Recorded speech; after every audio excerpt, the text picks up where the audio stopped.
Good. Game number 2. P-Train Jet. The final spot in the semifinals, that is up for grabs. I'm Adirondack Rick, being joined by Drosy1 as we give you the descriptions of everything that's about to go on, with Yoinker's wife doing some button clicking in the background. We have a lot of things to discuss before this race goes off in 2 minutes. Let's talk about Game 1, shall we, Drosy? We shall. And a fairly long game one it was for having the default settings, with a couple of pendant dungeon dives involved to get, small things, the hammer or the flippers, things you might need to finish the seed. The exact word of that seed was bow. We saw both bows in game number 1. One of them was on green pendant. Jet had that and had that for quite a while. P-Train, however, didn't want to grab that bow. He got his own out of King's Tomb, which was on Pyramid Fairy boots. And the boots were... Oh, right, Pyramid Fairy, sorry. That is right. It's been a long day already. So it was a fun time in game number 1. 2 pendant dungeons were required. We'll talk about more of this stuff coming up. You see that these runners have a sword. That's because P-Train has elected to make this an assured sword seed. So we're doing 7-7 open, defeat Ganon with an assured sword, and we are about to begin this shindig. Game 2, for the right to face Ninban in the semifinals. As we start, the way they started game number 1 inside the sanctuary with a piece of heart inside. Interesting, both runners made that choice. Usually you see one runner curious about what's in Link's house and then saving and quitting to Sanctuary. This is the exact same thing that we saw them do in game number 1. They'll check Link's house after they get done with certain checks around here. P-Train's going to go ahead and check the bush crabs and finds out that it is just hearts today. The tier 1 tree pull is going to be blue rupees, which we'll probably see them go for another round coming up in the Lost Woods in order to try to get themselves the 50 rupees to buy some bombs, or the 100 rupees that they're going to need in order to purchase the bottle vendor item. We see that there's 20 rupees inside the lumberjack tree. That will not help them get to 100 rupees. Are you sure of that? That would be a heck of an AGA play to do that for the bottle vendor. And when you don't have AGA access yet. You take more time just doing that as opposed to just going in and out of the hut and keep grabbing those 30 rupees. So P-Train diving inside, we see the flippers early on in this seed, and this is where P-Train will do his save and quit. We saw this in game 1. He's going to go to Link's house, and that's when we're going to see what's inside. He may make a play for the castle as well. We saw him do that in game number 1. Jet here doing another pull and gets the tier 3 tree pull, but unfortunately that's just hearts. Well, getting the castle out of the way early is kind of nice because it's one of those things where in an open mode game, you can forget about it if you don't get it out of the way early, and then you're last locationing it before you know it. Or you're just going to put it off, which could also be the case. He might do this realizing that Jet is going to probably put off doing this section. And we see that the uncle has 20 rupees. We get our first map check, and I see red pendant up on Hera, green pendant Eastern. That's a couple of vanillas. Yeah, and there was a decidedly non-vanilla crystal in desert. And we get a fire rod inside the tunnel underneath the escape. So this will at least pay off for P-Train in that regards. So Jet does have bottle vendor money, but he does not have bombs, so it looks like he's going to go down, buy himself some bombs. Yeah, this is a smart decision here for Jet. He's going to buy the bombs here, and he'll get the 30 rupees inside of the hut or inside the well, he'll get those rupees there. That'll give him enough rupees in order to buy the bottle vendor before he leaves the town.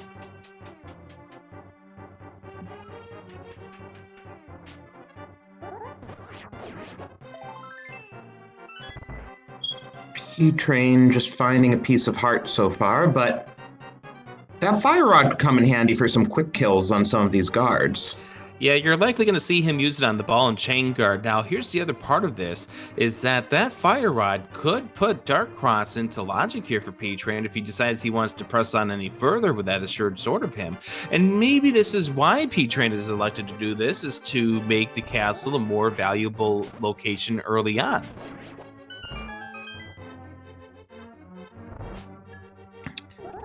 And Jet just found the Moon Pearl, as well as more than enough rupees and a cane of Burna in Blind's hut. Yeah, that 300 rupees will come in handy for the Zora money that we may need later on. Getting some bombs, and unfortunately the bombs that we've seen so far, they're all behind bomb walls. Good thing hints are off, or else we'd just be seeing some bombs requires a bomb. And then you throw a bomb at that hint tile. As we get 10 arrows inside of Zelda's cell, so P-Train is setting up for the Death Warp, which will tell us that he is going to check Dark Cross. Jet checking here in the back of the well. No bombs there, but another 20 rupees to go towards that Zora money. And he's harvesting some of the bloopies on his way out, so it looks like he is trying intentionally to work his way to that Zora money. Well, giving up 80 rupees for the bottle vendor is not going to help him in that cause, but there's really not much you can do in that case. It's the way this game likes to work out, as we do find, there's some free bombs inside the tavern. Now, the interesting question is, if P-Train decides to do Kakariko from the bottom up, will he maybe go in there and get those bombs and then save 50 rupees? Very likely he does, as we get to see what's inside of the library, and it just turns out to be 10 arrows. That's not going to be the case. We do now know that the key is going to be one of the 3 items in the back of Escape. 2 items, 1 key, and a green rupee at the race game. Jet is saying no to that.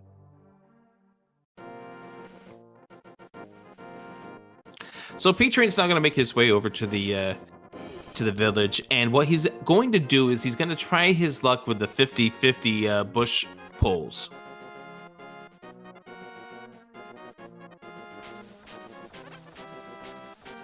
Well, he got a bomb. Yep, that will at least get him some progress of what he needs, which will help out, but once he gets to the tavern, he'll find out he doesn't need to worry about any more bombs inside of this section of the game. And Jet is giving us our first look at South Shore, but just some arrows in the dam. As we get another map check, courtesy of P-Train, he's about to find out that there's some arrows sitting on top of a bookcase inside of the library. Knows that he doesn't have to worry about that now. What do you know? More bombs. Those are some soggy bombs. And yet somehow, if necessary, Link will still be able to light them. I'd like to know what exactly these wicks are made of.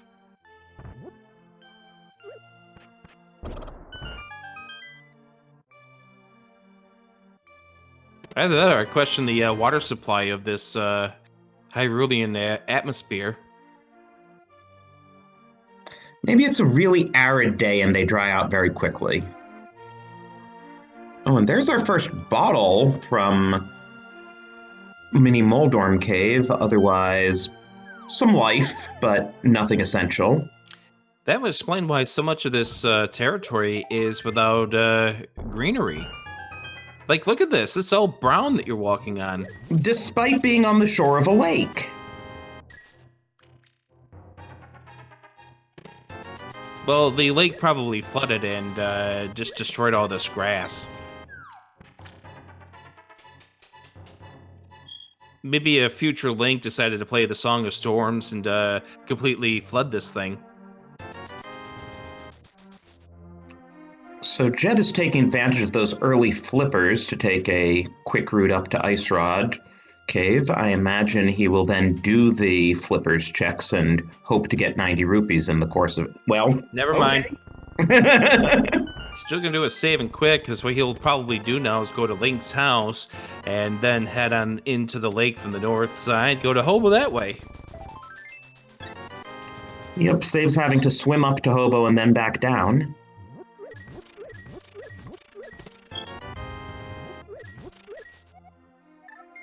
So P-Train doing a save and quit at this point, and he will probably head on towards the south area. We see a bloomerang on Lake Highway Island, so that is going to be the last time we see that boomerang.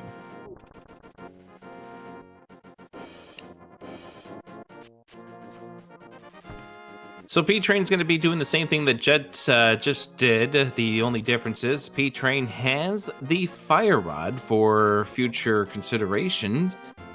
As we get 10 arrows from the Hobo, and let's swim our way on over towards the waterfall, see what items are there, as well as that Zora. Yes, between actually having the flippers and having Zora money, Jet will get 4 checks up that way.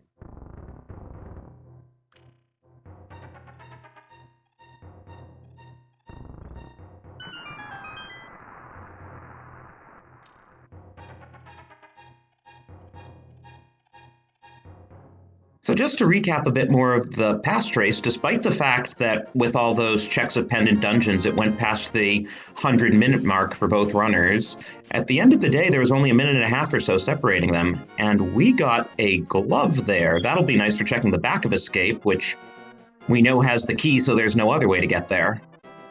And so P-Train's making another check right here, and this is to Agena. This is another check that he'd like to do in game number 1 early on, because if there's something here, he feels that maybe he can get an advantage over Jet, and perhaps we'll see what is inside. Maybe it's another key item. Agena kind of likes to hold the hook shot. It wasn't there in game number 1, but we do have a change of clothing in this game. A little bit of defense for P-Train, as Jet's going to find out what is worth 500 rupees this time around, and it is a Quake medallion. We don't know if we need it just yet, but you're not going to say no to that at this early stage in the run. So we talked about game number 1. In game number 1, 2 of the pendant dungeons were required. Tower of Hera had the hammer inside. And the search for the flippers to get into Swamp took them all the way to Laser Bridge. Pendant Turtle Rock. Yeah, Pendant Turtle Rock. Okay, so with the glove in hand, Jet's going to check the back 3 of Escape. He will get the key, so he might be deciding to go check Dark Cross as well. And with this, Jet is also only 1 item away from Dark World access, either the hammer or the second glove. And he is actually going to say no to checking the Dark Cross at this stage. So Jet goes back to the front. And I think that this time he's going to flip around and do the front section of Escape, knowing that the key is already out of the pool, and wants to kind of eliminate it to whether or not the map is there. We know the map is going to be found, but Jet doesn't know it.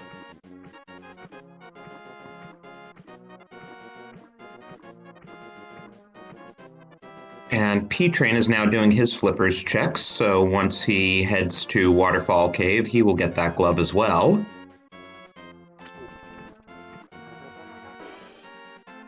There's Jet picking up the fire rod. Then what? Sahasrara and Dip Eastern? You have to. That's the only other place you can go at this stage, unless you want to take the long walk back over to Sick Kid, because we found the bottle in South area. Or you can sequence break your way up Death Mountain, but there are only 2 items you'd get in the process.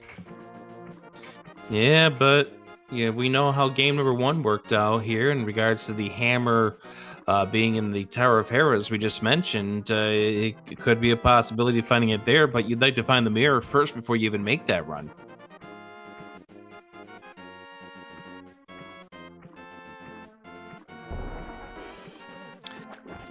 And yes, indeed, Jet does have the Moon Pearl. We found the Moon Pearl in Kakariko Village.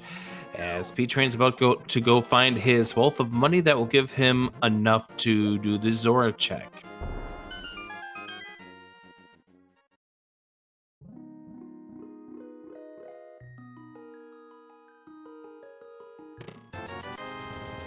So there's the 300 rupees for P-Train, and this will now pull him on over towards the Zora area as Jet continues to make his way through this portion of escape. Like I said, the one big thing that Jet's going to have for him is the fact that he's not going to find the map, so therefore he will know that the map is in Dark Cross.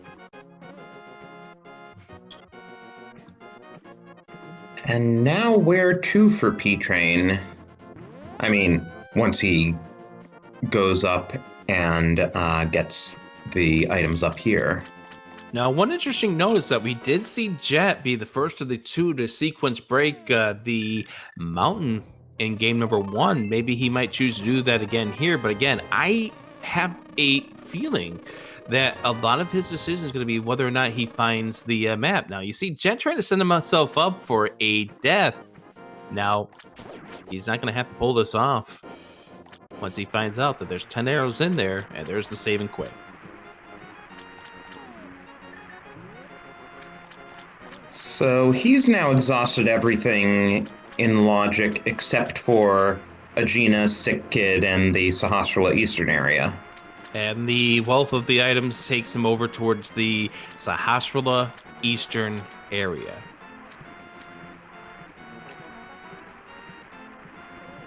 Yes, we will have somewhere between 4 and 6 items in logic this way.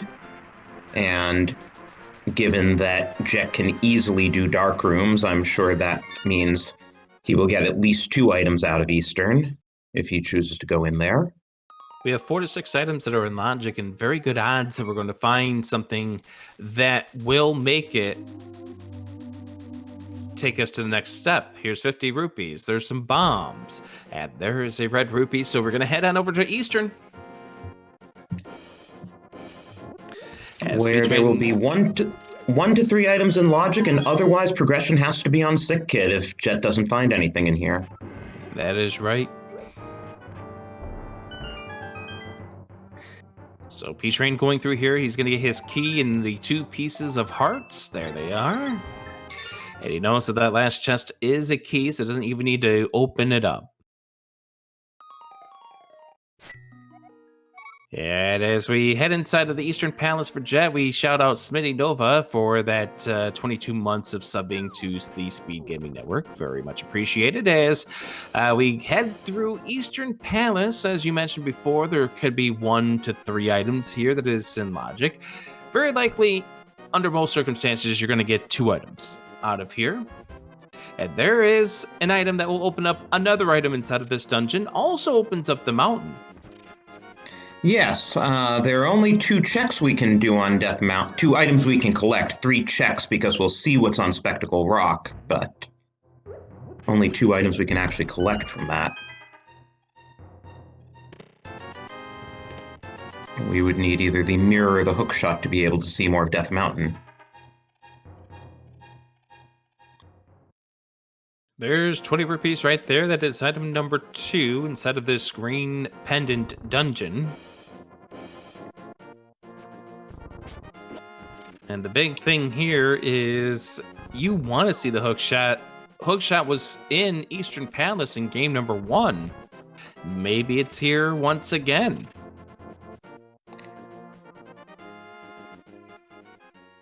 Maybe we'll find the bow in here and that'll lead us to the green pendant. At least you're in the right place for it. Like, if you continue through and get the green pendant, you don't have to go very far to turn it in. I'm almost willing to bet that the 3rd item in this dungeon is going to be at the Vanilla Big Key chest because of that lamp. But we'll find out in just a second, and yeah, it's likely. We have ourselves a compass, so it's either map or the 2nd item.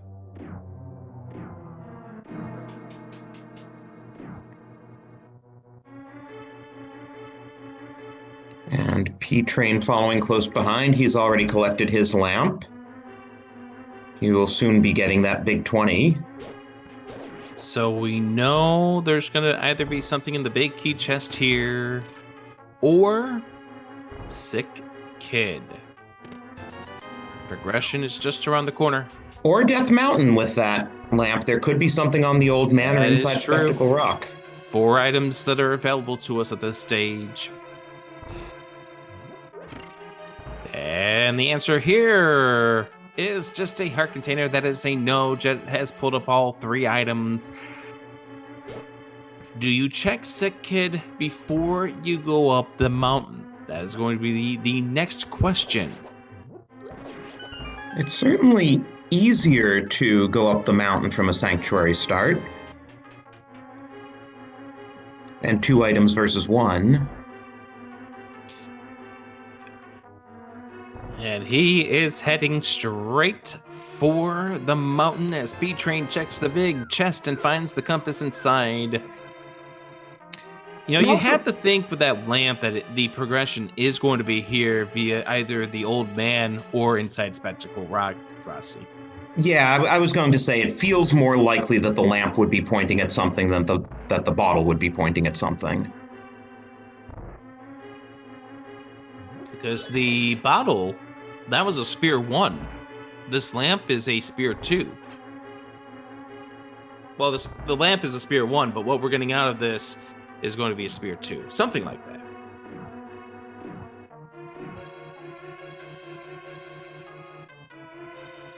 That, however, is not what you want to see from the old man. Hello, lag. And let's see if P-Train makes the same decision or decides to risk Sick Kid. And we'll shout out Pip Pop Cheerio and E-Tap on the subs. E-Tap got a gifted sub. And we see a piece of heart on the Spectacle Rock, and P-Train, it looks like he's heading straight up the mountain as well. Jet going in here, figures there's gotta be something in here. I'm not even gonna check it first. And we find that it is our Dark World access. There are the Titansmiths. Under the circumstances, that's much better than seeing the Master Sword, because that would have been our Aga access. So there's the save and quit for Jet, and now we'll head back to the Sanctuary. Now we'll probably row in the Sick Kid. Also, with that fire rod, we can immediately go in full Clear Skull Woods. Well, we can. And we do have the hearts for it, too. We have 9 hearts. And P-Train even has the blue mail. Yeah, out of Yena. Here's the Sick Kid check.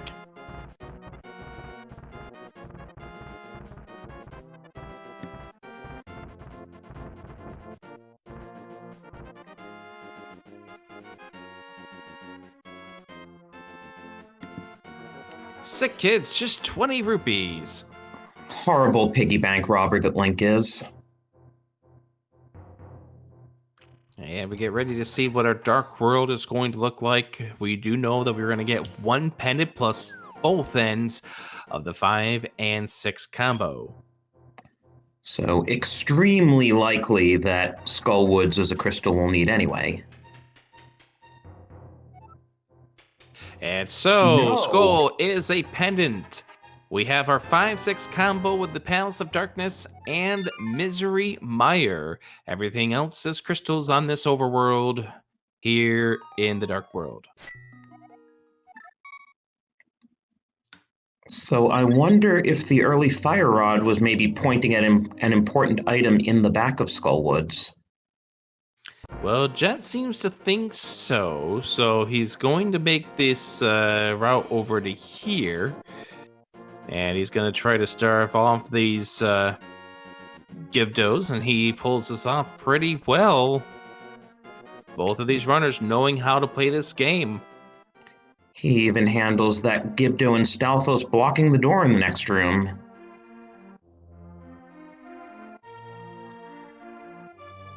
So it looks like P-Train is doing exactly the same thing that Jet was doing a minute or two ago. Remember, P-Train is behind only because he checked Agena, which got him the blue mail, and he also did the front of escape before the back, so he did not know that Dark Cross had the map beforehand, so he spent a little bit of time going back there.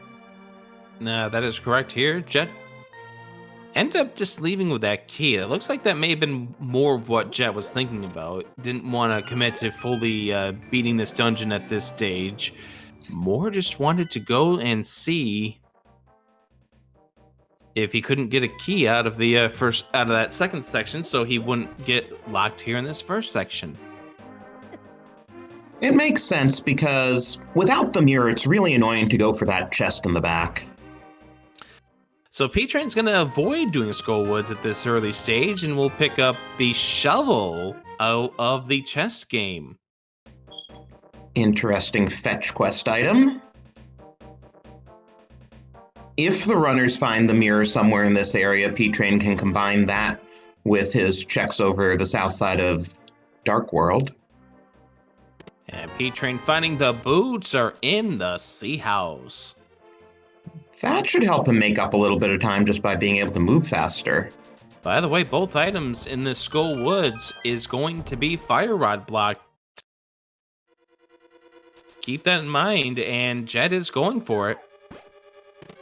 It's going to delay his discovery of the boots for a little bit while longer, but you're thinking that Fire Rod is leading you to something, you're going to check upon it here.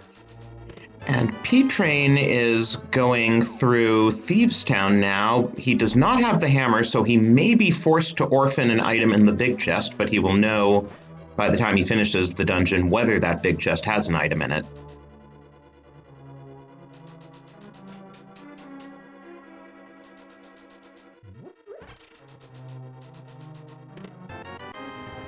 Big key in chest number 3. We saw heart container number 2. 50 rupees. So if the key is to be found, it's going to be in the maiden's cell. Oh, right. I always forget that the key can't be upstairs by logic. Yeah, you can easily get yourself into a lot of trouble if that key turned out to be up there. So they chose to make that blocked. Can't put the key there at all. All right, Jet facing off against this Mothula fight. Trying to get a good spin on him. Let's see how good Jet is with the fighter sword. We saw this in, I believe, a Key Sanity tournament that he played in, where he ended up pulling off quite the fighter sword Mothula kill. It's just got to be a lot of patience at this stage. And remember, he's without the blue mail, so Mothula's hits are going to do 2 hearts damage to him, and the spikes do 1 regardless of what you're wearing. Did he get a red goo, or did only P-Train find that in the Waterfall Ferry? I believe Jet does have the red goo if he needs it. He's hoping not to. P-Train getting the ice rod in Thieves Town. And there's a beautiful fight there for Jet. Didn't even take a hit. Gets a red rupee for the effort. As down comes the blue pendant.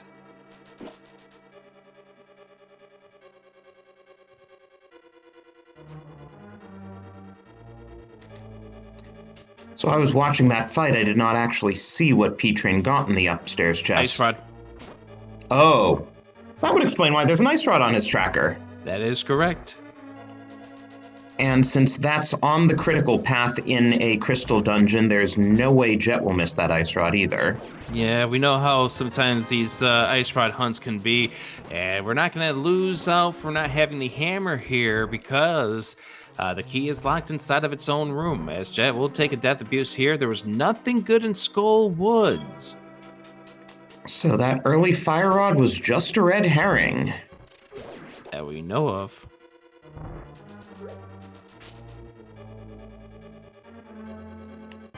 The key being locked in its own chest also means that the game considers the ice rod to be logically hammer locked. But since we only That's right. in Turtle Rock, which is hammer locked anyway, it doesn't really matter. Yeah, but it's good to remember where things are on the logic path because both of these runners definitely do think about items they get, where they get them, and whether or not they're supposed to lead them to something else. As we get the compass off of blind, there's the crystal for P-Train, the first crystal of the seed at 28 minutes and 7 seconds. Oh, and Jet's gonna see what's on Bumper Ledge before he heads into Village of Outcasts. Makes He sense. sure is. Vanilla.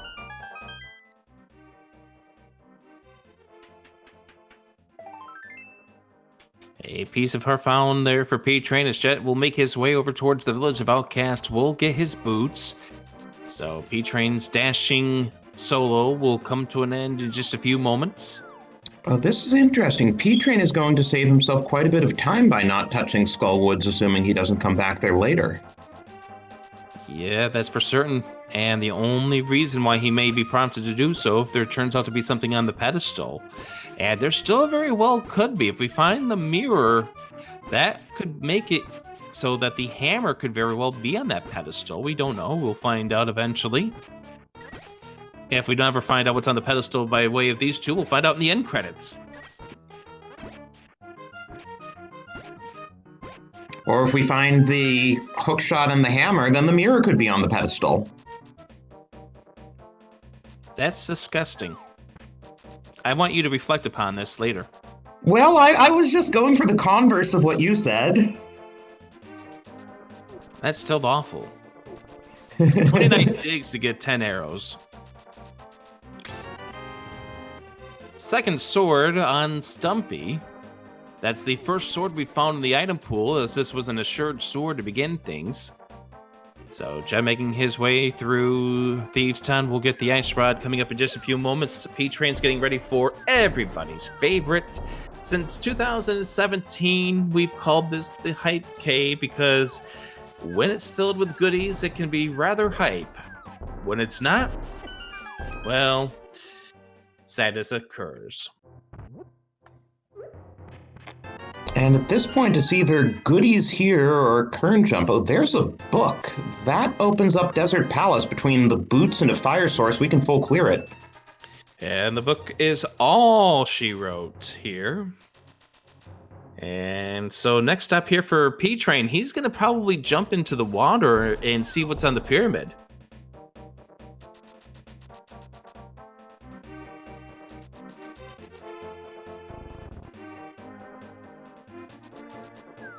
Because you mentioned the current jump. Well, we've already got the flippers, so the current jump is out of the question. Oh, I'm not used to having the flippers this early. I know. It's like, when are seeds ever nice like that? You're supposed to have to Kern Jump there. I know what you're going for there. But yes, this also means P-Train might decide to take a detour to Catfish, though it would be a bit of a walk back.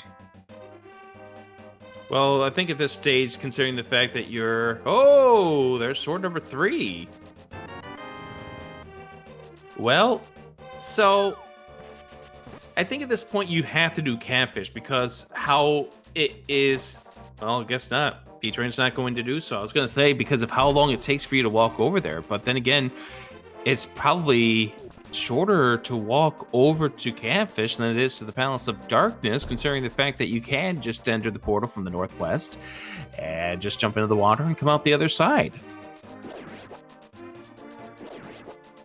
So we saw P-Train do this in game number 1, a hammerless dive into the Palace of Darkness, and that was one of the biggest things that really resulted in him falling behind to Jet, was that Jet found where the hammer was, and P-Train ended up having to double dip Palace of Darkness. Could this be a case of this happening again? I'm really wondering, even though if Pod is not bow-locked, it's the most item-rich location available, if that book in Hype Cave might not be pointing to progression in Desert Palace.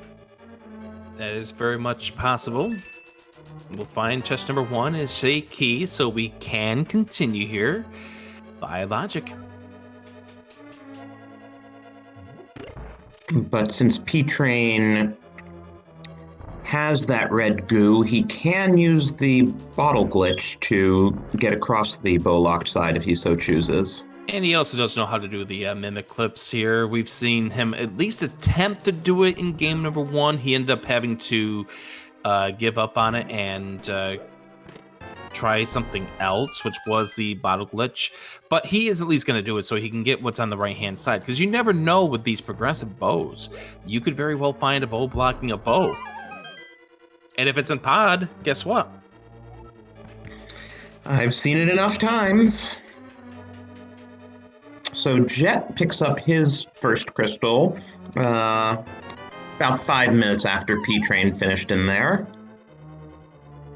Vanilla Big Key just found by P-Train. So far we've seen one non-small key in the first section of this Palace of Darkness.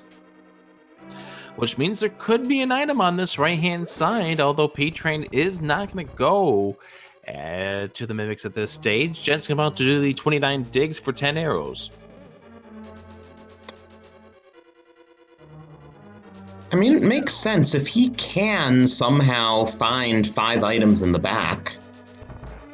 If the possible item on the right side is a dungeon item and the other dungeon item is on Helmasaur, he'll have to come back to defeat Helmasaur later, but he'll have all the items.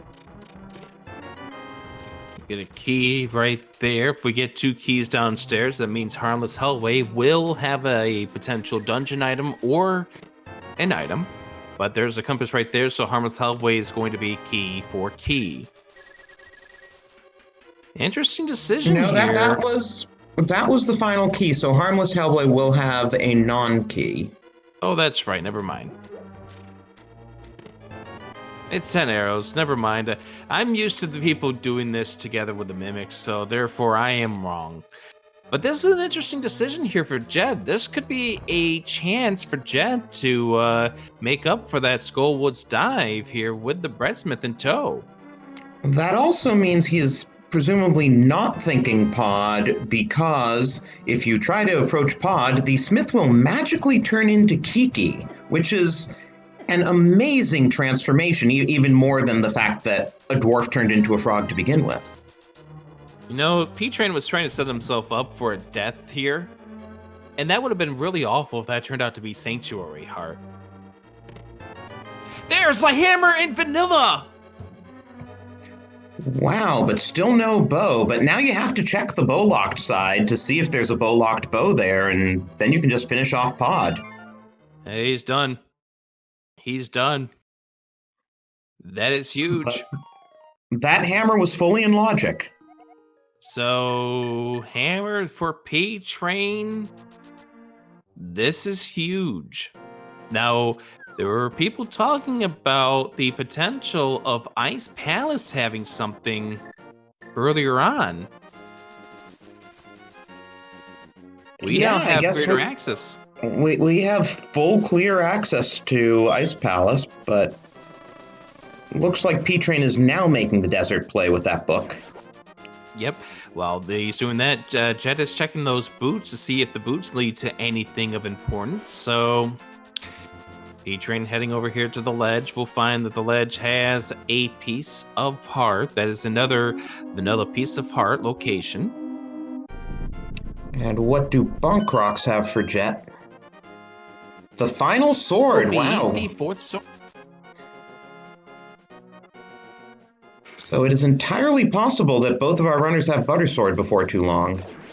I don't think Jet's going to pick up that if he sees it on the pyramid. Not waste the few seconds. Welcome to Assured Sword. Have a Butter Sword. And it was a boot block desert, so P-Train may be on the right path with those boots. It also had a map in the map chest. And 20 rupees for Jet, so nothing good on the Breadsmiths.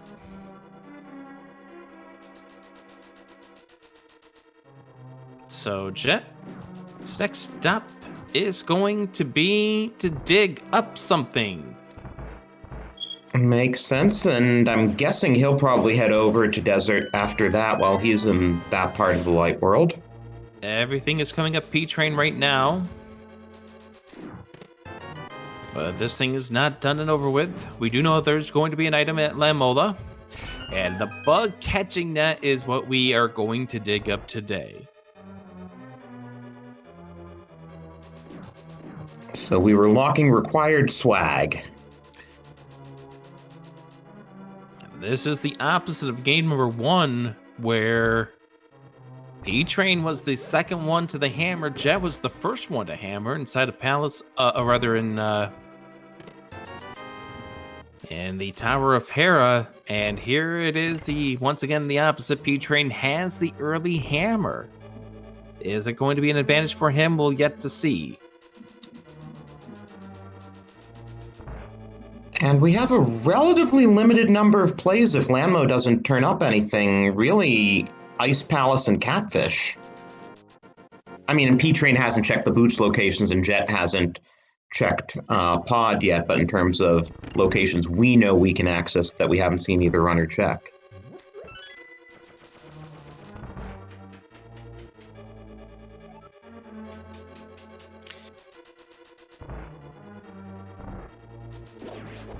So P-Train hitting here through the Desert Palace. And for Jet, the last thing you want to see come from the Lamo, you don't want to see the bow come off Lamo here. Oh, it also occurs to me 2 other locations we haven't seen yet, Hammer Pegs and Purple Chest, but those are going to take a bit of doing, and I would not expect P-Train to prioritize them over the other locations. That's right. You do not want to see the bow on Lamo. And I'll tell you why. It's good for P-Train, but the problem is that Jet's just here, and that hammer being in a dungeon that you need the hammer to beat is an advantage for P-Train at this point.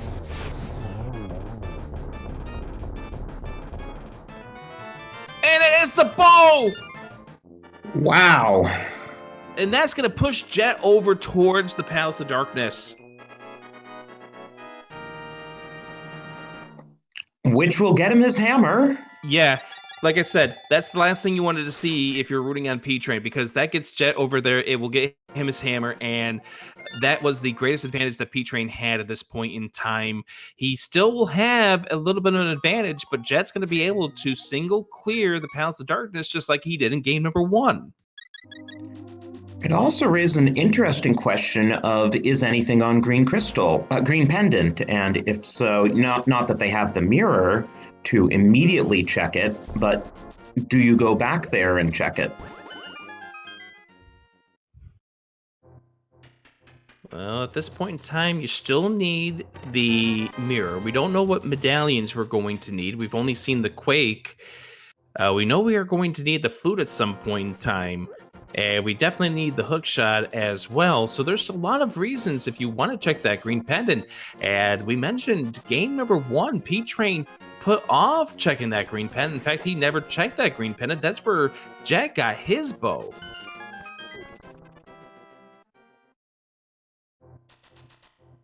So P-Train will pick up his 4th sword here. Yeah, and I think at this point, the next stop here for P-Train is to go back into the Palace of Darkness. We do know that the Helmsar is going to have an item. We saw both the map and the compass. We've only seen... How many items did we actually see in the Palace of Darkness? Must have been 3, because we didn't see any items in the front. We saw those arrows and, of course, the hammer, and there was 1 item in Dark Maze that wasn't worth very much. Oh, P-Train is heading for Ice Palace.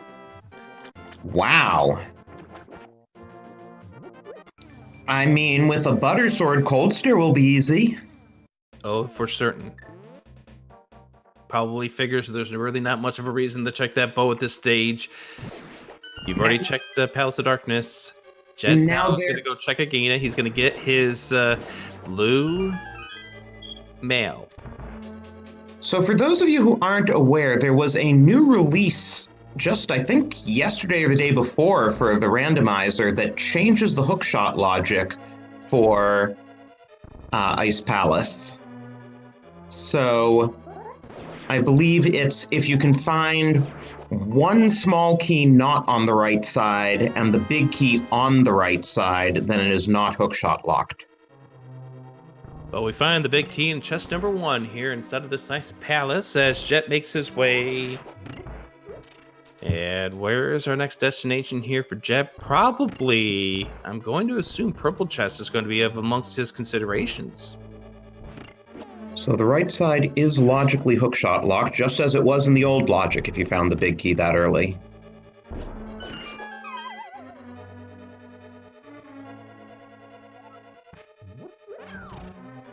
We know the P-Train was heavy on the overworld checks in game number 1, but seems like Jet is a lot heavier those checks here in game number 2, and Jet is heading for... Yeah, I was wondering where we're heading at this stage.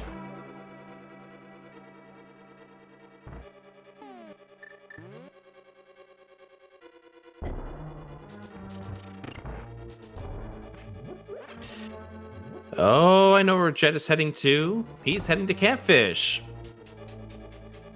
Well, we'll get to see if there's anything important there after all. Yeah, he's going to chuck Catfish, make his way down to Palace of Darkness. Remember, we've already pulled all 3 items out of the side of Eastern. The only value that Eastern Palace has is the green pendant.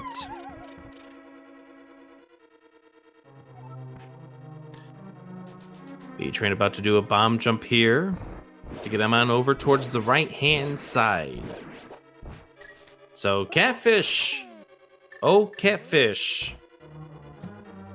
Holder of many a great item throughout this entire tournament. What do you have for us this evening?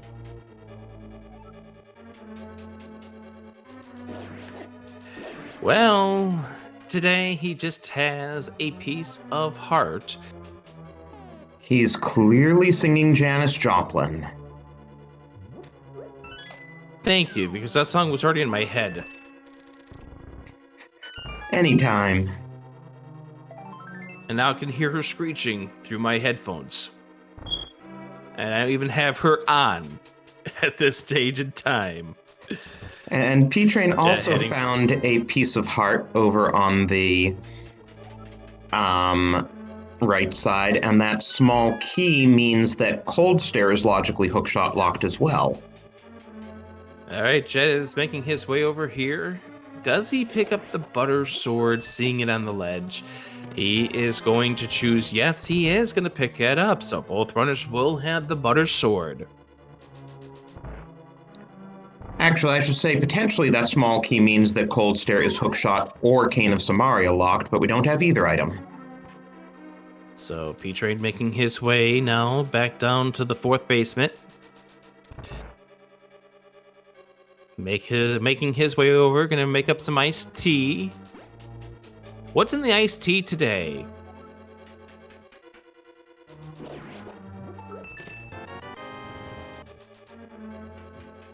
So yes, with that other small key, Cold Stare is hookshot or Cane of Samaria locked.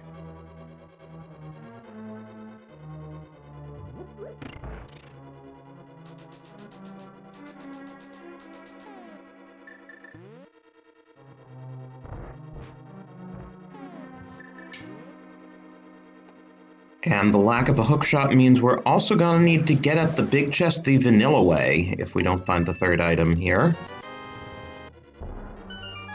But I think that was the 3rd item unless I miscounted. Nope. Well, that says no. That was definitely the 3rd item. That definitely was. So nothing inside of this dungeon. So if Jet can find a way to go mode Ice Palace, he will gain some time here. For sure. Meanwhile, Jet is going through Pod the normal way, only he will presumably also do the bow-locked side. And Cold Stare doesn't even know what's going to hit him. Dead super fast, of course. And ladies and gentlemen, this is why the Butter Sword is locked behind Cold Stare in the vanilla game.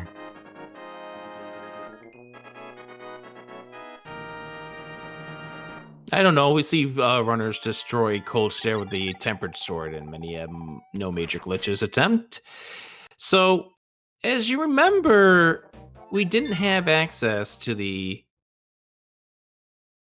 right-hand side in the earlier attempt here, but Jet's just going to continue through his to the right to the back. I guess he's thinking similarly that if he can go back here and find all items and not dungeon items, he's going to be disappointed, but it makes sense, and then he'll find the hammer and realize he can full clear.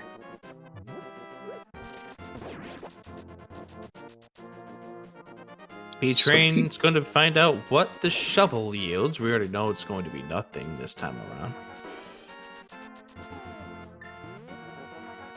And then let's see if he goes back to pod or what. He's still going, so maybe he's gonna use the portal over here? It's an interesting decision for him not to use the portal, but he is going to go ahead and make his way, I would assume in due time, make his way back over to the Palace of Darkness as Jet sets up for the bomb jump, the hammer jump.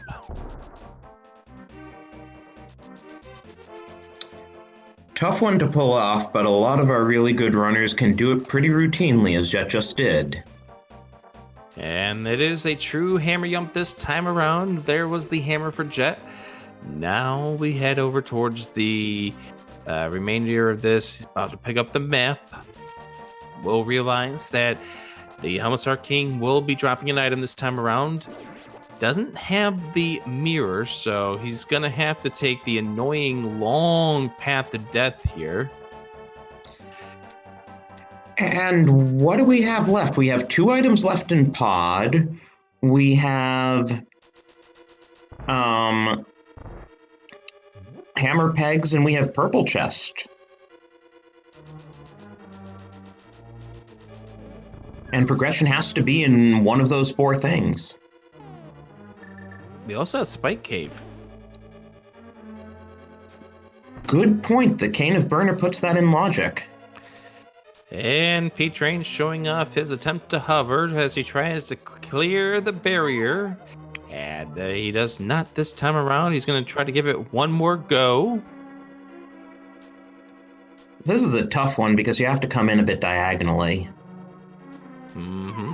And he falls the second time, and he's going to give this up, and he's going to take the long way around as Jet goes in here. We find the hook shot. Oh! There's our progression. Jet knows that that chest on the side must be the final key, which he does not need since he took the hammer jump. Yeah, because the 2 items here, there's always going to be 4 keys in that front section here. So P-Train's about to get the hook shot as well, which increases the potential of Jet being able to go mode Ice Palace when we get to that point. And if I am one of these runners, I would be beelining it for the mountain right after I am done with this Palace of Darkness. Don't even touch Eastern. There's no reason to touch it, even if Helmsar drops the mirror. It is worth noting at this point, as P-Train likes to point out, that he is undefeated in Game 2s so far in this tournament. And Jet is completely undefeated overall in the brackets portion of this tournament.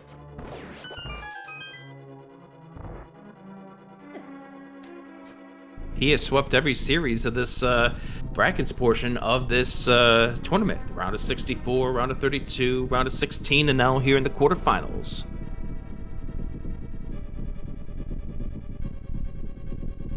So one of those 2 is going to change with this game number 2. P-Train needs to win this to keep alive. Jet, a win here sends him into the semifinals, where Ninban, who knocked off Zelda in the last round, will await.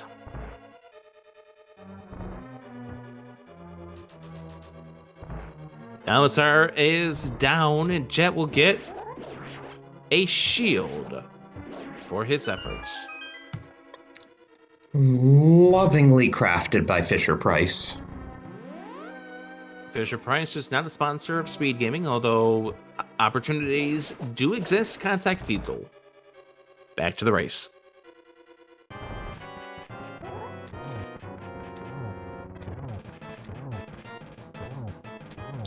So now Jet is heading up to the mountain. Or he's not. I would assumed he was. I have a feeling this might be an Ice Palace play now. Which Yes, is now indeed. fully in logic. He is going to be full clearing this dungeon. So that's unfortunate for Jet, although it is going to catch him up on the crystals that P-Train has done.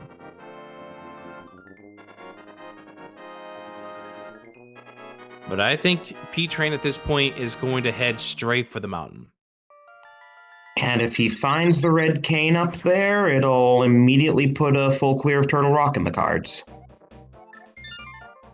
Maybe. Obviously, that is dependent on what medallion is required to get inside. True.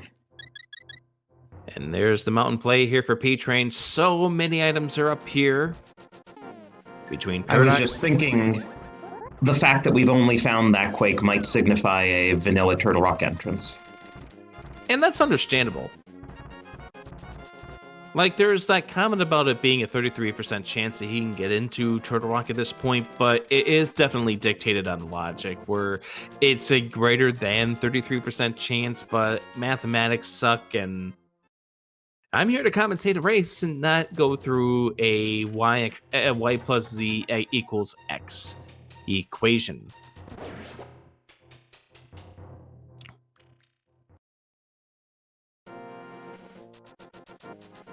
And we find a blue rupee up there on the floating island.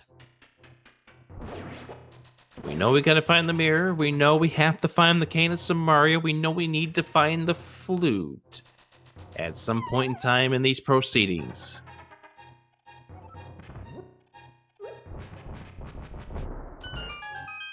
Jack getting ready for the hammer jump here, and the Ice Palace bomb jump. The Ice Palace bomb jump. There's the mirror. There's the mirror. So that opens up Swamp Palace.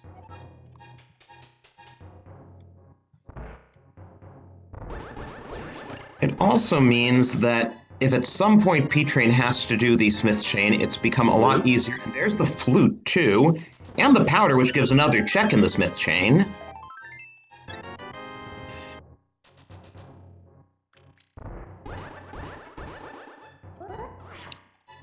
So we really... Go ahead. I was going to say, we're still not done here because we still got 6 more checks up here in the mountain, 7 more checks on the mountain, plus a trip into Tower of Hera, perhaps, if we so incline. And I was going to say, we really just need that Cane of Samaria and then potentially a medallion or two, but we don't know that yet. Well, we're about to find out what we need to get into Turtle Rock right now. Is it vanilla? Or are we on a search for another medallion in this seed? The answer is about to come, and Drossi? Okay, it is Bombos. We need Bombos. So we have 6 checks up here on Dark Death Mountain. We have 2 checks in Tower of Hera. We have Ether Tablet, Spike Cave, and Spiral Cave.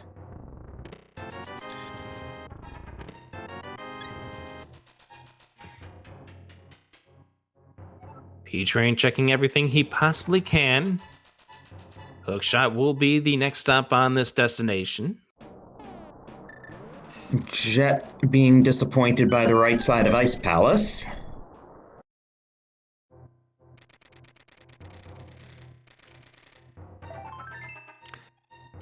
So, Piece of Heart, that's the first. 300 rupees, that's the second. Bombs, not Bombos, is the third. And a piece of heart. Wow. The entrance into the Turtle Rock wasn't underneath the doorstep for once.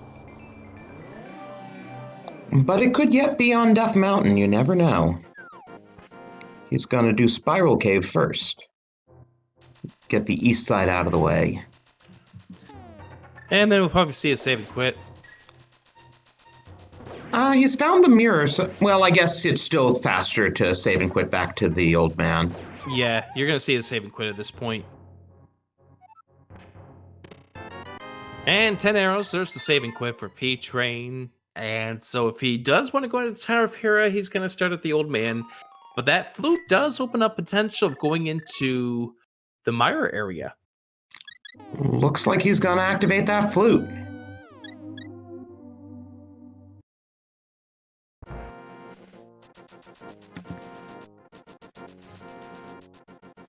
And while he does this, Jet is about ready to face off against Cold Stare.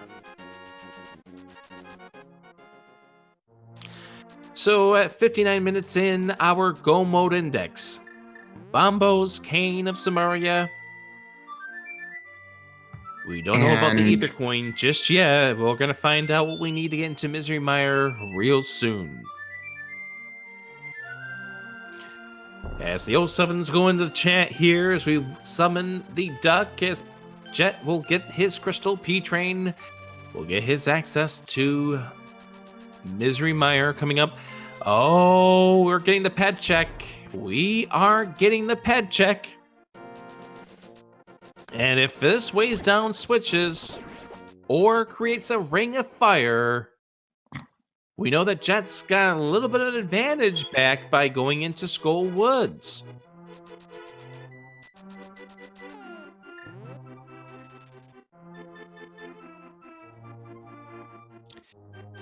Here it is. We have Couch Cash. Well, that's one thing out of the way. That means that if P-Train does wind up checking Tower of Hera, he won't need to beat Moldorm if he can get the 2 items out before then. And Jet is going to check the pedestal as well, and the question is how does Jet feel when he sees that this is going to be just Couch Cash? He's already full cleared Skull, and that looked like that was a Quake medallion to get into Misery Mire. I'll take your word for it, that was way too fast for me to see what it was. Blue and red, but not the blue or red we need. Well, rather the red we need. So it is now Bombos and Kane of Samaria for Go Mode.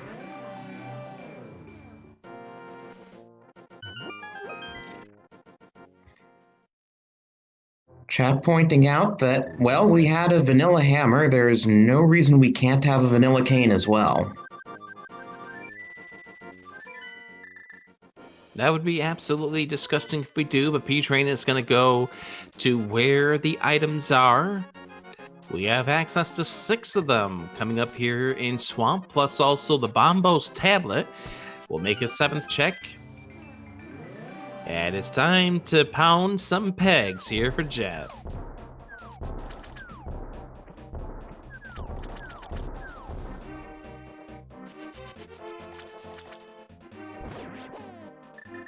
And it's red, but it's not the Cane of Samaria. And now Jet, without that mirror, has grabbed the purple chest. Little does Jet know that the mirror sits on top of the mountain.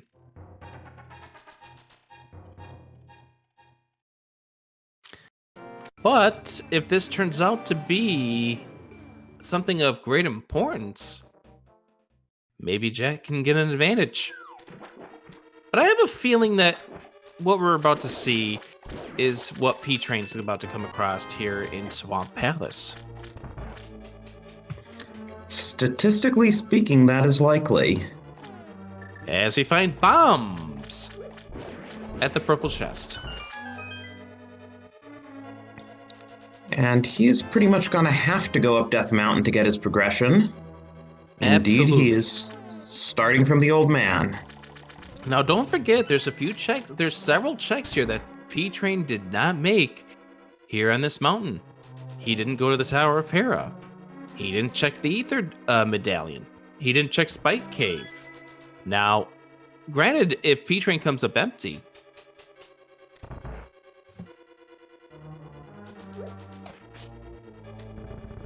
maybe he'll check them.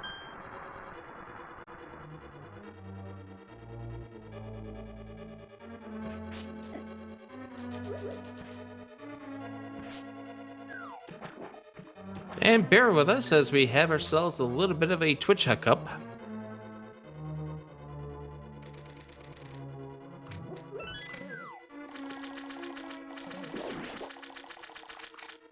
And there's the mirror for Jet. With the powder and the flute soon to follow.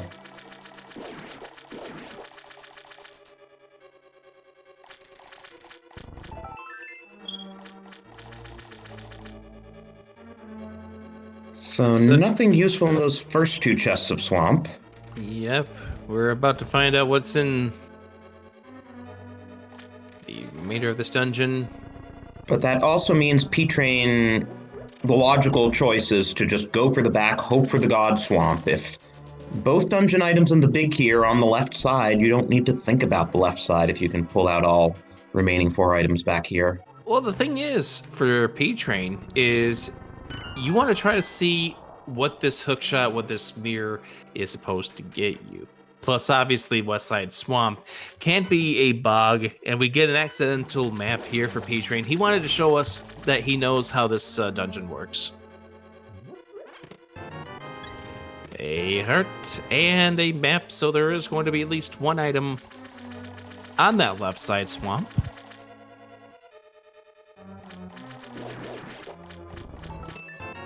And another bottle. Though with 14 hearts and blue mail, I don't think P-Train will be needing it. Maybe for magic. This is a far cry from game number 1 where they're sitting at 17 hearts about this time.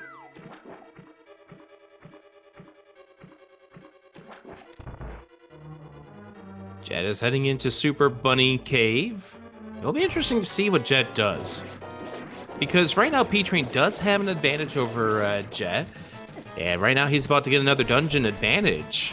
And what Jet really needs is to find something up here on the mountain that P-Train did not check. There's the double swing, or the double fire rod and the swing, and he will get a piece of heart. And Jet pulling out the mirror, he's gonna do the same thing as P-Train did. So that's 5 out of 6 items in Swamp. Do you go back in for the 6th, or do you check now the other more item-rich locations? I will say that he's going to do the opposite of what I was going to do. He's going to check the Bombos tablet first. So there is a save and quit here for Jet. Does he go back up to the mountain, or does he progress himself into Swamp? If he does go into Swamp, then he's still going to be behind P-Train, as P-Train finds the Cane of Samaria is on the tablet. Good move on P-Train's part, then, unless that one missing item happened to be Bombos, which is statistically incredibly unlikely. So now we're just a Bombos away from that go mode that we so desire. And obviously the first step, let's go see what we have inside Misery Mire. 2 items inside, but it's a dungeon you have to complete. And Jet is gonna go into Swamp. And P-Train didn't even want to blobify the murder dactyl with Quake. He decided he was just going to get rid of it first. Well, the thing with Quake is when you do Quake, the murder dactyl still sticks around. So it's going to keep flying around you. Oh, it doesn't blobify. I didn't realize that. Yeah, it doesn't. So you get that problem with that, and you want to preserve your beam sword ability here for that room right there that we just saw P-Train just annihilate.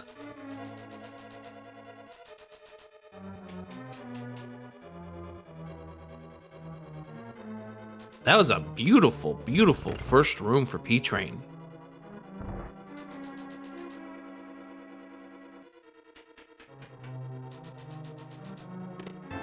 And we get ourselves a key inside the first chest here of Misery Mire, as we wait to see whether or not the Bombos is here.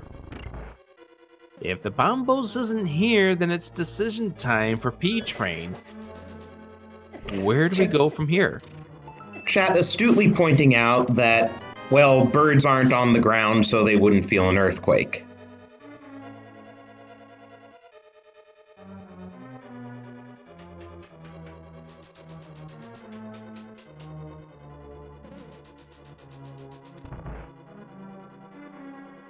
So P-Train ends up dashing down the side there, and yeah, I've noticed that some of the runners there, they're gonna move to the up there to get the fireball to move up, or rather the fire off before they do the dash, so they don't get bothered by the fireball.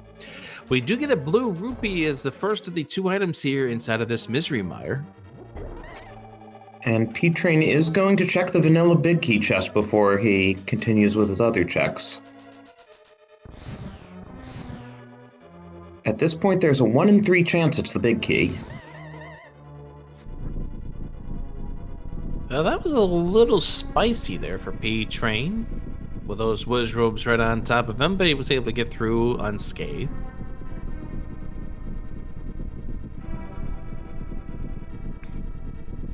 At the hour, closing in on the hour 10 mark, as we drop down, we'll see what's inside of this chest.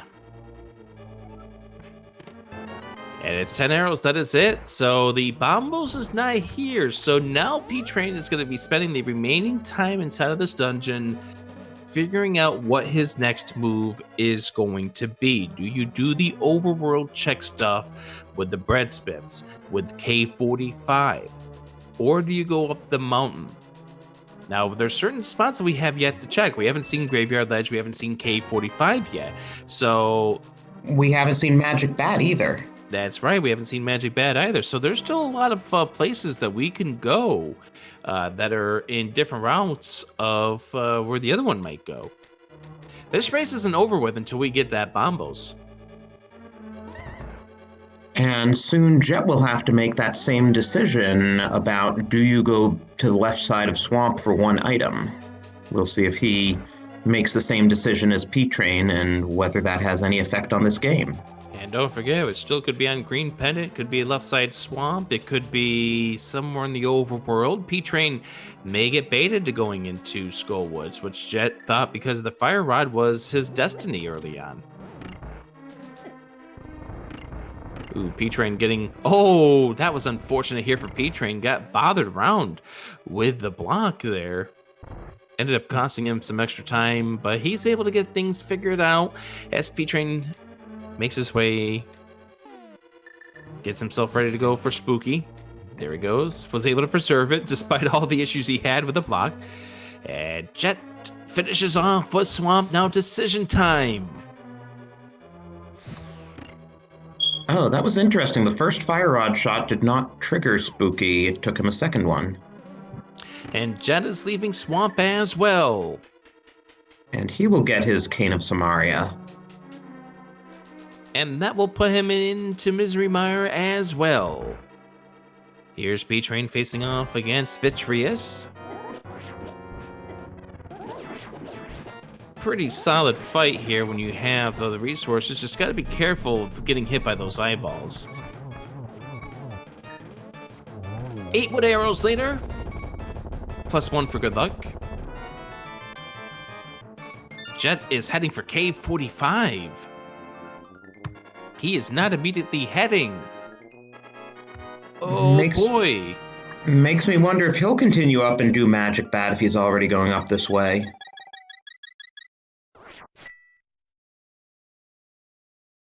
And K45, is this the answer? No, it's the Magic Cape, though. We know Magic Cape didn't lead to anything.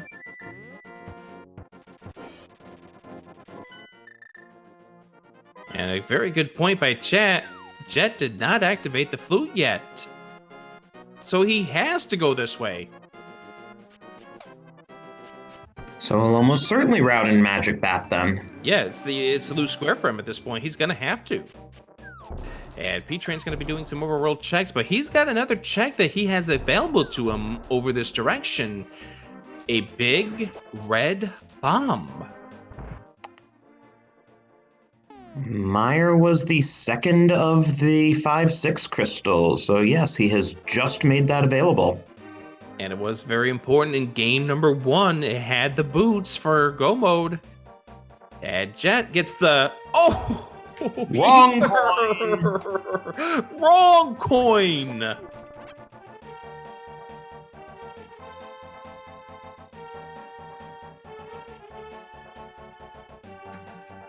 It's okay, we're about to see Bombos coming up in just a few moments. Jet about ready to activate his flute. P-Train with the Pyramid Bomb in arsenal, about ready to set it off.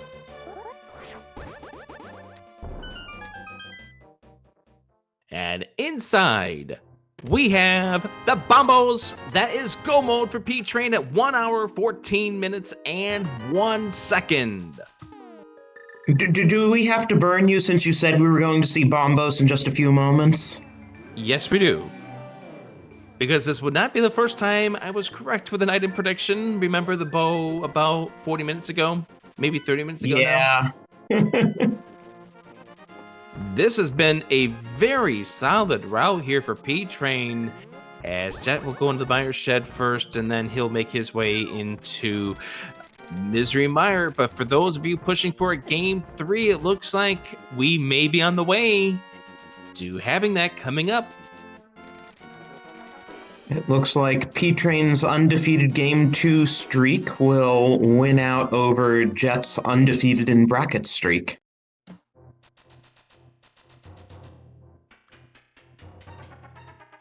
And for those of you who are wanting to find out about game number 3, it's going to be tomorrow night at this very same time on this very same channel, twitch.tv/speedgaming. So stay tuned for game number 3 if this result should hold.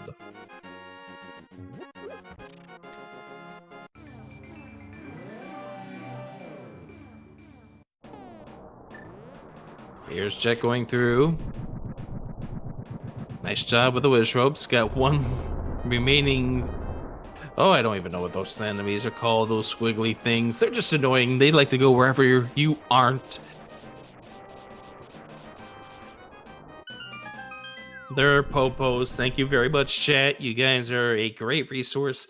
As we get ourselves ready to go for the final portion of this run, let's remind ourselves to shout out our tracker behind the scenes, Yoinker's wife, clicking the buttons when those buttons actually want to actually do something.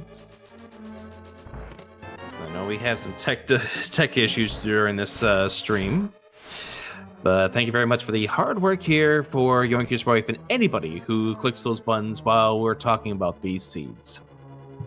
And let's also shout out the runners themselves, that you should give these guys a follow, that they are both really good runners. They've made it this far. One of them's going to the semifinals.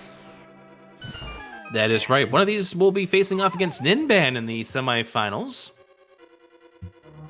And you know what?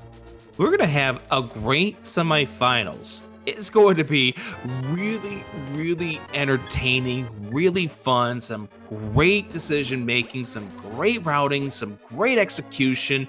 A lot of great times coming up here with the Link to the Past Randomizer Tournament semifinals coming up real soon. And a shout out to Doomtap and Ak the Boker, who will be the other two semifinalists on the other side of the bracket. And that's why we say it's going to be great execution, great routing, some great runners, a lot of fun. So, with that being said, P-Train going through this Turtle Rock. Jet needs to make his way over to Pyramid Fairy right after he's done with this. That is his only chance at this time.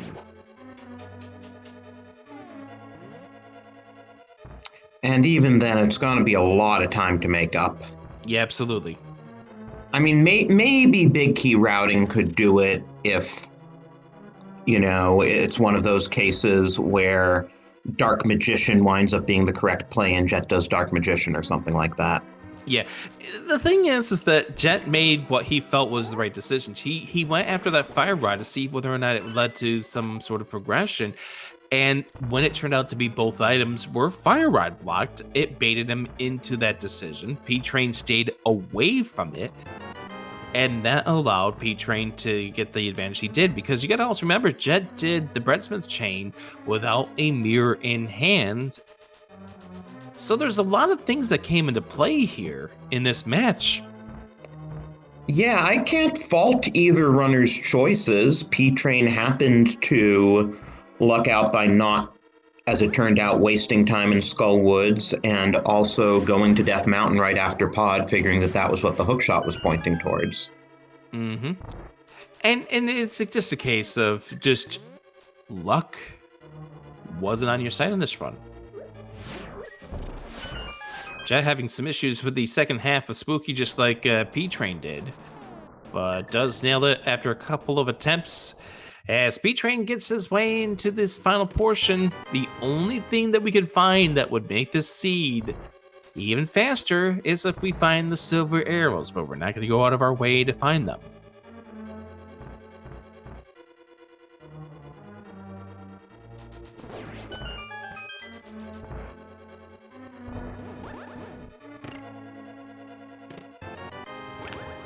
Those are not the silvers right there. And so therefore, we get ourselves a date with the laser bridge. We're in game number 1. That was where the flippers were, in Pendant Turtle Rock.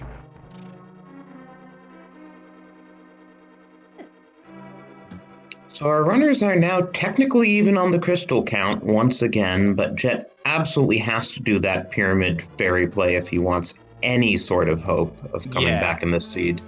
And unfortunately at this stage, it looks like he's setting himself up to check checkerboard. The question is what does he do afterwards? And again, if he finds himself going to Pyramid Fairy right after this, P-Train is already a full Turtle Rock ahead of him. And that's even him not getting to Pyramid Fairy just yet. As he flutes the 4, there we go. So he will do Pyramid Fairy. But P-Train getting ready to face off against Trinex now. And let's see with that golden sword if he attacks from the back and tries for the 0 cycle. Oh, he's going to try for the 0 cycle. He is going to try for the 0 cycle. You got to be feeling good about yourself. Really, all the decisions that you made in this seed have been really good. So you've got to be feeling pretty good. I don't know if this is going to be 0 cycle. Nope, it's not. Oh, it is! Yes, it is. Oh, I saw the I was thinking that misfired fire rod would cost him it, but wow. The tail wagging, I thought it was starting to go fast. I thought he didn't get it, but there we go. P-Train finishes off with the Trinex fight. And we've got a game to play. That we do. Yoinker's wife, take it away. It's time to play the Ganon's Tower Big Key Guessing Game. There are 22 small chests, including the torch. Is the game actually running, though? I don't see it running. Let's see about getting it started here, but once it's started, do guess a number between 1 and 22. There's the bombos for Jet.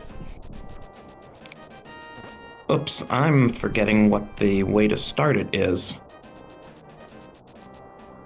Now there we go. So what's your guess, Rick? I'm going to guess 14 as Jet makes his way up to the mountain. P-Train making his way into Ganon's Tower. Get your guesses in. Hurry it up. Apologies for the short game 5 more here. seconds to go.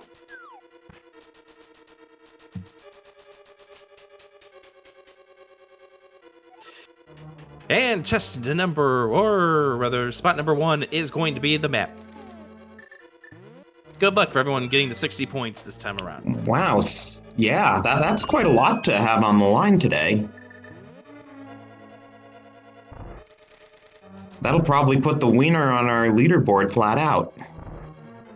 So P-Train setting himself up for a Dark Magician round, and there's the big key number 3!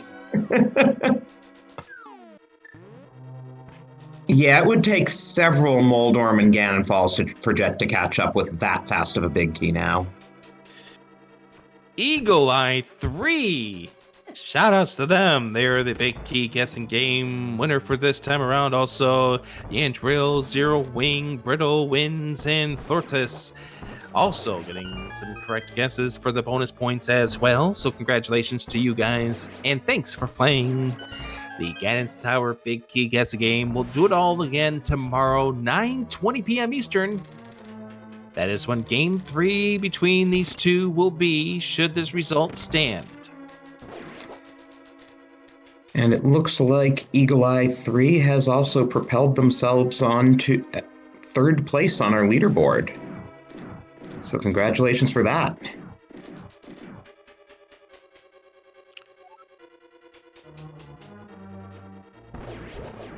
And P-Train's already in the gauntlet. This is gonna go fast. Yes, he is. Of course, you got the gold sword. You notice he's doing some arrows strats here. Nice markmanship against these Staphos.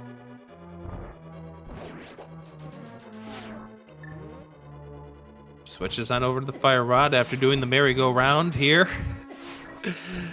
This can't be a good feeling when everything is going your way and then all of a sudden here comes the gauntlet to slow you down.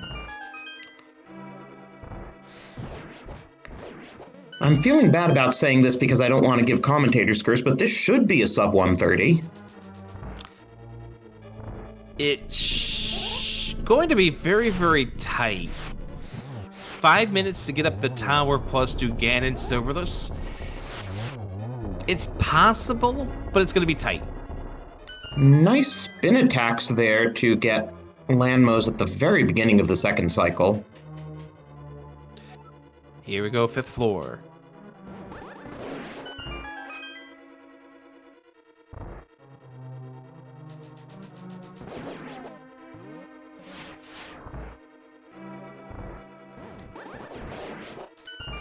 Solid second Wedge Row room.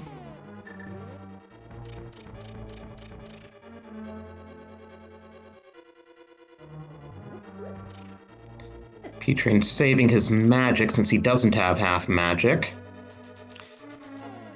Yeah. Especially since you're going to have to grab this jar here, but you don't want to run out before you get to this point.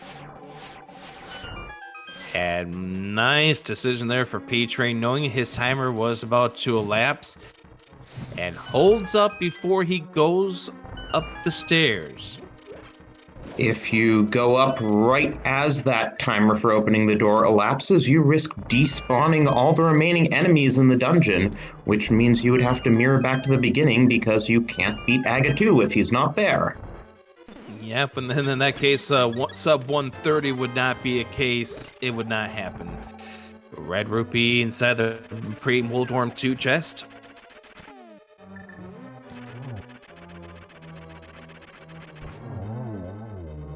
And yes, we have had high-stakes races where that has happened to a runner. And half magic. That will help with the Ganon fight. Yes, the torch glitch is no longer quite such a make or break.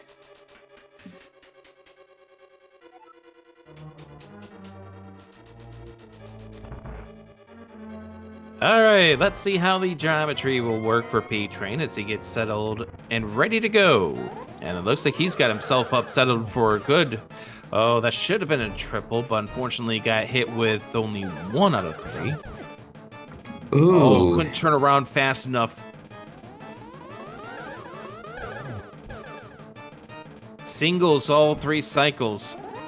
That might just cost the 130 drive here. There's a triple to end things off. A 1-1-1-3. And Jet is now in the switch room before Laser Bridge, so he should at least have Trinex down by the time P-Train finishes. but I believe it was the third chest down on Laser Bridge, so he is going to be in there for a little bit. Yep, it's going to be the third one down. He may choose to do the NMG strat of going to the very bottom one first. But no, he's going to do top down.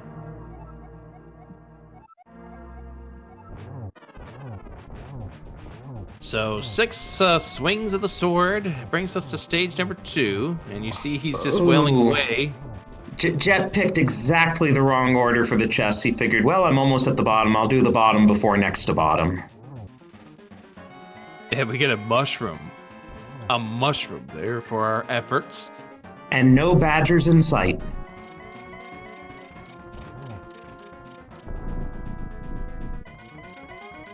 Two parts of the floor down. 3 parts of the floor down. Ganon warps. Stop warping. Stop warping. Stop warping. Stop it. Come on, man. Well, we're gonna find out about the silvers here. Silvers are in Ganon's tower. Of course they are. Getting ready to hold up here. Pulls up the lamp. And that was another small fix made in the release this week, that Ganon's now back to saying my tower rather than talking about himself in the third person. Yeah, he could talk about himself in the third person if he wants. There's a swing right there. That's 2. This is going to be a triple for P-Train. Nice solid triple cycle right there. Nice NMG strats. Ooh, and he gets Ganon blue. Yeah, so he's only going to get 1 in this cycle at this stage. Holding back because he knows he only is going to get the 1, so waits for him to get up here to the corner. Swings and misses. And Jet's getting his spin speed and is going to head over to Ganon's tower. He might make it in there before he sees the dot done. P-Train down. That's the triple right there. I think this might be the last time we have to light the torch. There it is. As P-Train will come across victorious, we will have a Game 3 tomorrow night, 9:20 p.m. Eastern Time, 6:20 Pacific, as P-Train will walk across the door, and he will finish with an official SRL time, 1:30:22. So GG's to him. My apologies for little commentator's curse costing him 23 seconds. It's your time to apologize to him for that commentator's curse. As we welcome in P-Train to the commentator's room here for a post-race interview. GG. GG's. So, about 40 minutes in, I was saying, this is going to be really good for P-Train, last item on the Lammo, unless it's the bow, because that will pull Jet over towards the Palace of Darkness where the vanilla hammer was. Turned out to be the bow, but it didn't really matter, as you ended up getting less overworld checks and also didn't get baited by Skull Woods in the end. Yeah, I really, with the fire rod, I always want to clear Skull Woods from the back to the front, even if it's a pendant. Just because for me, like if I have the fire rod, I'm thinking, okay, logically, let's follow the fire rod. But I hate Fighter Sword Moth. Even if you have a lot of health, it's just such a slow fight. So even if you take no damage, it just takes so long to kill the moth. So I skipped Skull Woods, and I felt like a genius when I found that hammer, and then I found bow on Landmo, and felt the opposite. Yeah, because of the exact reason, because you knew that was going to be an indicator for Jet to get into the Palace of Darkness if he hadn't gone in there already. Yeah, and it's almost like every time I've gotten mitts for Dark World access, I almost always make my way over to Pod, and every time it's been empty. So the first time I had the hammer, I was like, yes, I finally called it, And then I left the hookshot there. It was such a weird pod route because I didn't have the hammer and I didn't have the mirror. So I knew that if I went to the bowlock side, I was going to have to death warp, and I had quite a bit of health, so I just didn't want to deal with it. So my thought was, let's do the back of pod, and if we don't find anything, we'll just death warp in the dark maze. And then I found Hammer, and then at that point it felt so slow to death warp so you could sequence break. But that hookshot and pod led to your other key play. The two things that saved you the most time were not going into Skull Woods and then taking that hookshot as a message to go up Death Mountain. So is that what you were just thinking, that there were so many locations on Death Mountain open by it, you might as well go there? Yeah, I mean, the item density is just so large. I mean, because I had mitts. That was Dark World and Light World Death Mountain. So there really was not a reason to put it off. At that point, I felt like it would be foolish. Even though after doing Ice Palace and finding nothing, and then going back to Pod and finding the hookshot, I felt behind. I felt like I needed some kind of a gamble to bring it back. So even though I was in my mind thinking like, okay, what kind of a gamble can I take? Skipping Death Mountain entirely was never really on the table.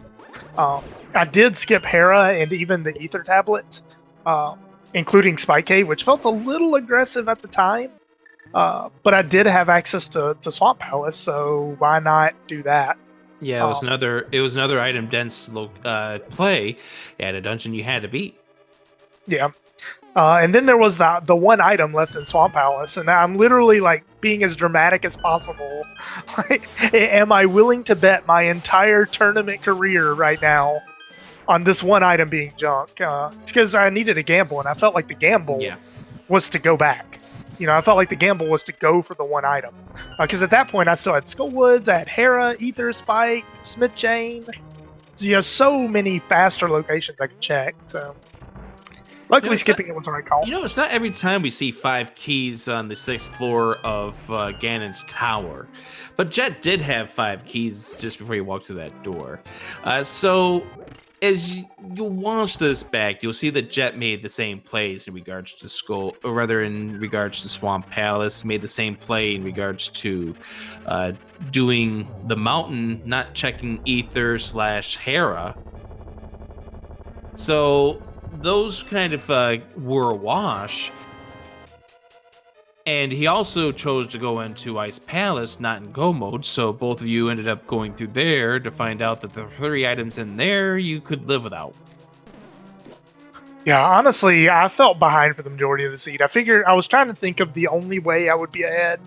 My thought was if, number 1, he did an early Skull Woods. Number 2, if he dove Hera. Maybe if he did Smith Chain. I was trying to, like, after I found Bamos, I was trying to play through my brain, like, is there any scenario where Bamos isn't your go mode? And I really couldn't think of a scenario, so my hope was that he just dove more pendant dungeons than I did. Yeah, Speaking of Jet, he is also going to be getting a 4-cycle on Aga here, 2112, but comes out the same way. So you chose the Assured Sword for this game 2. What was your reasoning behind choosing this for game 2? It was kind of funny. I was actually in Jet's Twitch chat yesterday, and he was, because I'd mentioned I was either going with 6-6 or going with Assured Sword. He's like, "Hey, have you made your decision?" I was like, "Yeah, let's go with 6-6." And then I literally thought for 2 seconds. I was like, "No, let's go for Assured Sword." Oh, wow.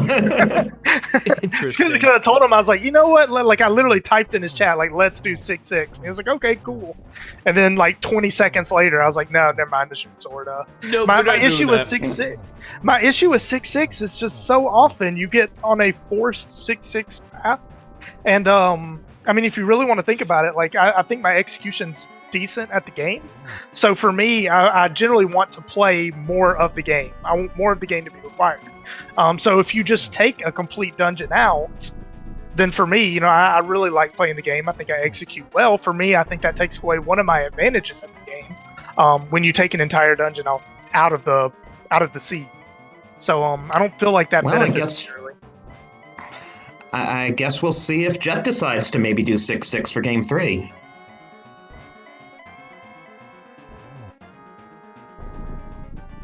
He's just finishing up phase 3. Also did not get the arrows in Ganon's tower, so probably still have a minute or 2 here. Does get the torch glitch.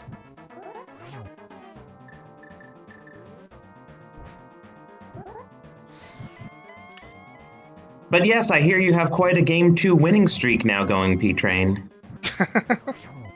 Yeah, I was joking in IRC before that I was going up against Jet being undefeated in brackets versus me, who's undefeated in Game 2s.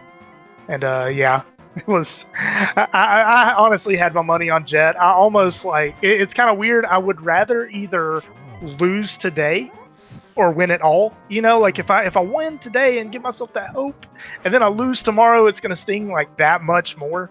But yeah, I had resigned myself. I'm like, all right, if Jet wins, you know what? We had a good run. So looking forward to Game 3 though. Let's get a GG in the chat here for Jet082, finishing off the Ganon fight. About ready to walk through the door to finish off this seed. About 8 minutes after P-Train has walked to the door with a time of 1:38:46. So 8:24 separating our runners tonight. And so let's go ahead and bring Jet on in here, and we'll go ahead and talk to him about this seed. Your thoughts overall on this, what turned out to be the Great Bombos Hunt. Hey, GG's. GG. Well, that was bad. Skull Woods, man. Skull Woods. I mean, there was nothing wrong with that decision. You just got unlucky. Well, no, so it was how I executed it. Because at first I'm like, I look at the map, I'm like, of course it's a pendant. Because if it was a crystal, bam, straight to back, clear it out, don't care, I have fighter sword, like whatever. Just gonna go back to front, easy. And then it's a pendant, I'm like, this sucks. And I'm like, according to the assured sword logic, when the randomizer makes a seed, it doesn't take that starting sword into account. So technically, going to the back and killing Mothula is out of logic at that time because I didn't have any other sword. So I'm like, you know what? I'm just going to do the front and not worry about the back. Like, let's just do the front. I'll get one item and I won't worry about it. And then I got absolutely nothing. And then I'm like, there's 2 items in the back. Let's just go do it. Like that whole thing, I maximized my time in Skull Woods, which was pretty bad. Yeah, it's a little bit here and a little bit there. Like that Skull Woods didn't help. And then to find out that the pedestal had something that you really didn't need couch cash. By that point, I'm like, I'm feeling behind because of everything with Skull Woods. So at that time, I'm like, I gotta do stuff that I think P-Train wouldn't necessarily do. And I think checking Ped while it wasted time was a good call because that was sort of unlocked early. And we still had like 3 items for go, maybe 4 items for go mode at that point. So I'm like... I also went way out of my way to check pedestal. Get out of here. No. Yeah, he did check it, and he was the first one to check it. So at the point that you went there, we knew that it was couch cash. Just move along. Well, I was like, what, 5, 6 so minutes, whatever a Skull Woods is behind at that point. And I had to do like purple chest without mirror because I'm like, maybe I'll get mirror out of it, which is a possibility. And that honestly, I think, was the biggest contributing factor was the fact that you did the entire Breadsmith chain without the mirror because P-Train never touched it. Right. Yeah, there was a little bit of overworld, but not too much this seed. Like, you still had to get Kane from Bombos, but there was a lot in dungeons or Pyramid Fairy, which I guess I sort of group it in with that. So yeah, I think I was hoping for a little more overworld, and I checked a lot more overworld than I probably should this seed. Yeah, it seemed like Oh, sorry, go ahead. I was going to say, it did seem to be like it was a little bit opposite of game number 1, where it seemed like P-Train was the one who checked the most amount of overworld as opposed to what happened here in game number 2. Well, and I'm sorry. I was just going to say, P-Train actually did do more checks before you guys got Dark World access. That he went out to Aegina, and because of the order in which he did escape, he wound up going to Dark Cross just to find it was the map, whereas you, Jet, had ruled that out. So you saved time before Dark World access. It was after you guys got Dark World access that things changed around. There was something really interesting that happened in the seed. I don't know if, Jet, if you caught it or not, But did you do Thieves Town without the hammer by chance? Yeah. So just kind of a logical quirk about Thieves Town. If you do not get a small key, in this case, the small key was in the big chest. If you don't get the small key, there are 2 chests in Thieves Town, there are 2 checks in Thieves Town that are locked behind the hammer. One of them being the attic with the bombable floor, and the other one being blind. So I did Thieves Town without the hammer. I'm keeping track of where the small key is. I check the attic, and I find the ice rod. So in my head, I'm thinking, before I open that chest, I'm like, all right, keep in mind, whatever I open here, it's going to be hammer locked. And then I found the ice rod, and I'm like, oh, thanks, game. Like, so the hammer's not going to be on Trinex. I really appreciate that. So I just kind of put that in the back of my mind. Then you fight Blind. And Blind's script this seed was, do you think the ice rod was cool? I love that. Yeah. And I just thought it was a really poetic moment in the seed. That is, you don't see things like that often. It was really fun. I actually did not notice that, but yeah, you're right. That was exactly the text there from Blind. I missed that too. So tomorrow night, 9:20 p.m., Game 3. Any ideas over the past 20 minutes or so of what you're going to be doing here for this Game 3, Jet? Yep. And I don't know if P-Train was trying to bait me into picking 6-6, but I'm going to go with Oh, boy. And it's going to be maps and compasses. Oh, okay. Oh, cool. Boy. So I actually fall in the same thing. And as you guys can tell this seed, I like playing it, in Brando in general and clearing stuff. And I think maps and compasses is the closest I can get to Key Sanity this tournament. So I'm going to pick it. So tomorrow night, 9:20 p.m. Eastern, it is 7-7. Open Defeat Ganon, Assured Sword, Map Compass Shuffle. Can't wait. Looking forward to it. I haven't done a map compass shuffle this entire tournament, so that'll be fun. And that should be a worthy seed of determining which of you advances to the semifinals. Yeah. It must be fun to finally get to pick settings for a race. Yeah. This is your first time. Well, I guess the second time. Apparently your streak is stronger than my streak, so I can't let that down. I'm not going easy on Game 3. Both of you are undefeated as far as the tournament matches are concerned, but P-Train is undefeated in Game 3s in this tournament, and this is what, your 5th Game 3 you're going to be facing off in this entire tournament? I don't know. I can't even explain it, honestly. Every match, it feels like, oh, well, this is it. I'm just going to, coast to the end, and that'll be it. And then I win, and it's like, all right, well, let's do this again, I guess. So what you're saying, though, P-Train, is if you win, you still have over a half dozen matches still to go in this tournament. Yeah, I honestly, I hope I do win. Of course, I'm perfectly fine losing to Jet. You're an excellent runner. One of the people who I actually started watching. You're one of the few people I remember back when I was learning Rando. Actually watching the Key Sanity tournament. Oh my gosh, that was so long ago. So yeah, it really is. It's an honor to go up against you. I'm glad I was able to take one win against you, but looking forward to Game 3, regardless of the result. Yep. Same. It's amazing we get to bring up the Key Sanity tournament more than once in a single stream.